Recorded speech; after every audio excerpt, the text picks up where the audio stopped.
I'm from Cleveland, Mississippi.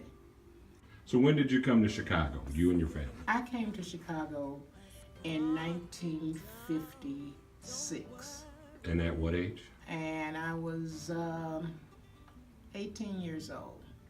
Okay. I came for the purpose of finding a job to work during the summer so I could return to college. I had gone to Alabama A&M for 2 years and decided that I would come to Chicago that summer and get a job to help pay my tuition, because by the time I made it to my sophomore year in college, I had a younger brother who was also in college. I didn't find a job until September of 1956, when it was time for me to go back to school. And so I decided I would stay out until the next semester, and so I could save up a little money. I worked at Steele on 39th Street in the return goods department. Did you stay with relatives while you were here? I stayed with my brother on the west side of Chicago on St. Louis Street. Now, this was an older brother who had come here before you? An older brother who came here when he got out of the Army. He had a wife and one child, and we lived in a kitchenette. Kitchenette is a one-bedroom facility that has a small kitchen and a shared bathroom. The bathroom is shared with another family. And I slept in the kitchen on what is called a rollaway bed. The bed was let out during the day, and it slept one person. And when I got up in the morning, I had to fold the bed up so that we could cook. I met this handsome man, and he told me upon the first time I met him, he said, "You're gonna be my wife." Well, I thought he was kind of nuts because he didn't know me, but I knew some of his relatives. So anyway, we began to talk and got together and got close, and eventually he said he really was serious about getting married. He wanted a nice wife and whatever other kind of charming things he could say. And as a result of that coming together, we were married 52 years.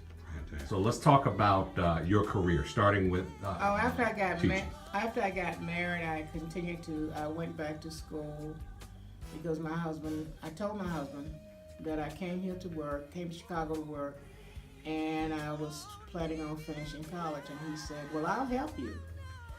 I went back and got my bachelor's degree after, and as I foresaid, after 5 children, and started teaching school, the Chicago public school system here in the Lawndale You community. lived and worked in the same community. I lived and worked in the same community, and that's when I started doing community work. After working with the political system for a while, I ran for alderman. When Harold Washington ran for mayor, he was looking for potential candidates in many of the wards so that he would have a strong support base in the wards in order to assure his election. I stayed close to Harold Washington because we had developed a strong friendship during the election. I was also active with Cook County Democratic Women, and they, having seen the work I had done in Lawndale,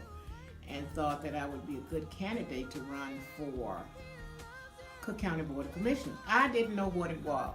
I had no idea. I had never heard of it. And I was also active with Cook County Democratic Women, and they, having seen the work I had done in Lawndale, and thought that I would be a good candidate to run for Cook County Board of Commissioners. I was one of the ones that won one of the seats for the city. And that was it 1986? 1985. 85, okay.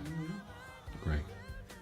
And finally, just tell me a little bit about ascending to the role of county board president. After a few years of President Sturgeon being ill, and then toward the end he was severely ill, commissioners on the board made that decision. And my name was put into nomination by John Daly, And Jerry Bowler set the stage. Jerry Bowler said, Commissioner Jerry Bowler, if you're short on money and you need guidance and you need someone who's gonna have a steady hand, you pick a woman and a teacher and a mother.